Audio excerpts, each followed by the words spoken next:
Bonjour à tous and welcome to the French Points.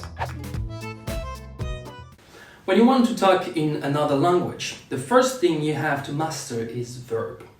The good news is that French works the same as English. Subject, verb, object. Il paye le film, he pays the film. First the subject, then the verb, and the object at the end. The subject is the person or the object doing the action. The verb is the action that is ongoing. If you struggle, just make a kid's sentence like this one.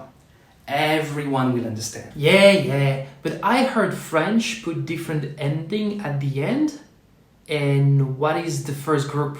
French verbs are gathered into 3 different groups. The first group is the verbs ending with ER. It's also named regular and represents more than half of all verbs. Want to use one? You have to substitute the ER end depending the subject. Take the word refuser, to refuse. Remove the final ER and put an E with the subject je, ES for the subject tu, and E with the subject il or elle. ONS with nous, EZ with vous, and ENT if the subject is they. Keep in mind that's only for the present. I will introduce the other tense later. Kidding! I'm supposed to remember all that for every sentence? And that's only for present? That's the good part. You don't.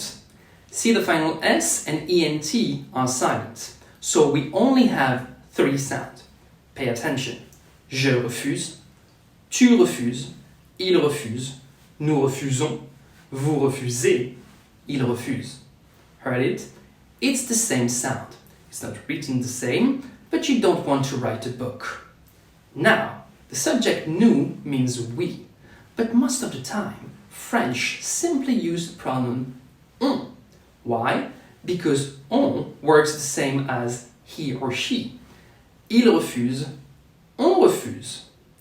As long as you understand the subject, nous, you can simply use the pronoun on. Okay, so we just simplified to 2 sounds. I still need to remember 2. As in English, if you think about it, I refuse, but he refuses. That's 2 sounds at present tense. But even here, French is easier. See, the subject vous is used for politeness, to show respect. However, no one will blame you if you use the pronoun tu. So basically, ER verb only need the sound e. Je refuse, tu refuses, il refuse, on refuse, il refuse. As long as you never use nous and vous pronoun, simply remove the final ER and put the e sound. As in about, we never say about, we say about. Same thing here. If you still can't make that sound, just drop it and read the word to the end with a French accent. So I continue is je continue. You accept is tu acceptes. And they present is il présente. Yes, it is. The only exception is the verb aller. But we will see this one later, and it's Latin fault. If you want to go further, look at these sentences after pausing the video and write your answer in the comments. You can also order my book, Read French from Day 1. Now you understand the presence of ER verb. Don't forget, be confident and speak out.